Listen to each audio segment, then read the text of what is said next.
السلام علیکم، میں ہوں ریحان طارق اور آپ دیکھ رہے ہیں داستاک۔ وزیر اعظم پاکستان عمران خان کی جانب سے سفارتی کیبل کو دھمکی قرار دیے جانے کے بعد اس وقت سفارتی حلقے تذبذب کا شکار ہیں، جبکہ بین الاقوامی امور کے ماہرین بھی سر پکڑ کر بیٹھے ہیں۔ آج ہی پاکستان تحریک انصاف کی جانب سے ایک نیا بیانیہ سامنے رکھا گیا ہے۔ آج ایک بیان میں وزیر اعظم عمران خان نے کہا کہ میری جان کو خطرہ ہے اور میرے خلاف ہونے والی سازش کا گزشتہ سال اگست سے معلوم ہے۔ اس سے قبل وفاقی وزیر اطلاعات فواد چودھری نے ٹویٹر پر جاری بیان میں کہا تھا کہ سیکیورٹی ایجنسیز نے رپورٹ کیا ہے کہ وزیر اعظم عمران خان پر حملے کا منصوبہ سامنے آیا ہے۔ ایجنسیز کی رپورٹس کے بعد حکومتی فیصلے کے مطابق وزیر اعظم کی سیکیورٹی میں اضافہ کر دیا گیا ہے۔ حکومت کی جانب سے سفارتی کیبل کا معاملہ قومی سلامتی کمیٹی اجلاس میں موضوع بحث بنایا گیا۔ کمیٹی کی جانب سے مناسب الفاظ استعمال کرتے ہوئے سفارتی مراسلہ جاری کیا گیا، لیکن اسی دوران وزیر اعظم عمران خان نے 50 منٹ کے طویل خطاب کے دوران شرارت سے یا غلطی سے امریکہ کا نام لے لیا، جبکہ آج بھی انہوں نے اپنے دورے حوالت دے کر اس خط پر اپنے تحفظات کا اظہار کیا ہے۔ اس حوالے سے گزشتہ روز کا خطاب کیا رہا، کیا کہا اور آج کے خطاب میں انہوں نے کیا کہا ہے، ذرا اس کی ایک جھلک آپ کے سامنے رکھتا ہوں۔ 8 مارچ کو یا اس سے پہلے 7 مارچ کو ہمیں ایک امریکہ نے ایک باہر سے ملک نے، میں نام مطلب میرا کہ کسی اور باہر سے ملک سے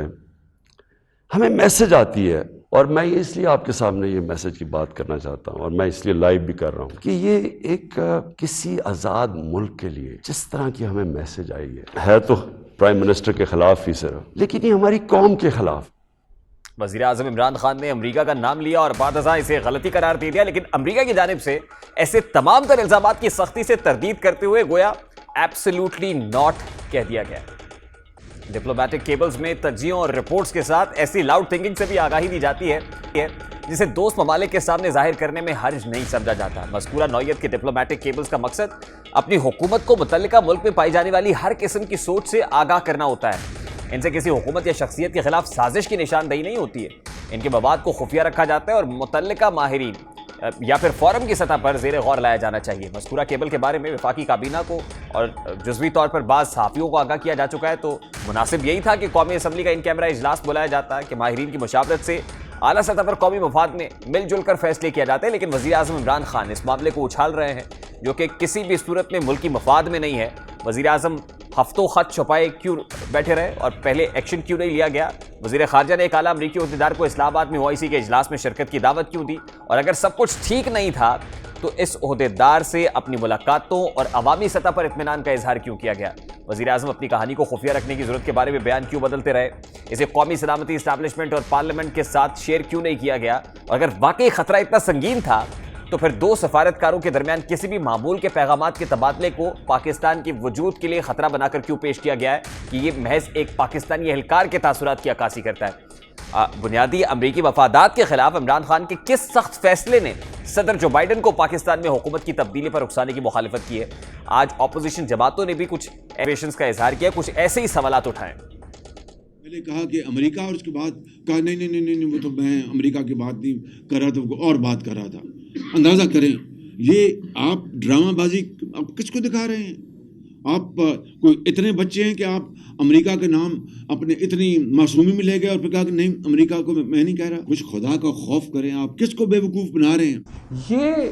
پہلے کہتا تھا کہ اپوزیشن نے مجھے ایک بہت بڑا تحفہ دے دیا کہ ہم عدم اعتماد لے کر آ رہے ہیں، اور پھر اچانک کہنا شروع کر دیا کہ یہ عالمی سازش ہے۔ اب فیصلہ اس نے خود کرنا ہے کہ کیا یہ ہمارا تحفہ ہے یا یہ عالمی سازش ہے۔ کہ یہ عالمی سازش بن رہا تھا کہ اگر جھوٹ کہنا ہے تو اتنا ہی جھوٹ بولو جو لوگ سچ مان سکتے ہیں۔ وزیر اعظم عمران خان اپنے اقدامات کی وضاحت دیتے ہوئے بار بار انڈیا کی مثالیں دے رہے ہیں اور وہ انڈین خارجہ پالیسی کی تعریفیں بھی کر رہے ہیں۔ عمران خان کی نظر میں بھارت ایک آزاد ملک ہے اور اس کی آزاد خارجہ پالیسی ہی اس کی کامیابی کا راز ہے۔ جس ملک کی انڈیپینڈنٹ فارن پالیسی نہیں ہے وہ کبھی اپنے لوگوں کے مفادات کی حفاظت نہیں کر سکتا۔ ہندوستان جو ان کا ایلائی ہے کوڈ کے اندر، ان کا ایلائی ہے، اس کی پوری مدد کر رہے ہیں۔ وہ نہ تو صرف ہندوستان وہ روس سے نیوٹرل ہے، وہ ان سے تیل امپورٹ کر رہے ہیں جب ان کے اوپر کوشش کر رہے ہیں سینکشنز لگانے کی کہ رشیا کو پریشرائز کریں۔ اٹس این انڈیپینڈنٹ کنٹری، تو ہم کیا ہیں؟ وزیر اعظم پاکستان عمران خان بھارت کی خارجہ پالیسی کی تعریفیں کر رہے ہیں، مگر بھارت اور پاکستان کی خارجہ پالیسی کا جو کمپیریٹیو انالیسس ہے وہ ڈرا کرنے سے کتراتے ہیں۔ امریکہ نے بھارت کو خیر بات کیا ہے، خبردار کیا ہے کہ اگر اس نے روس کے ساتھ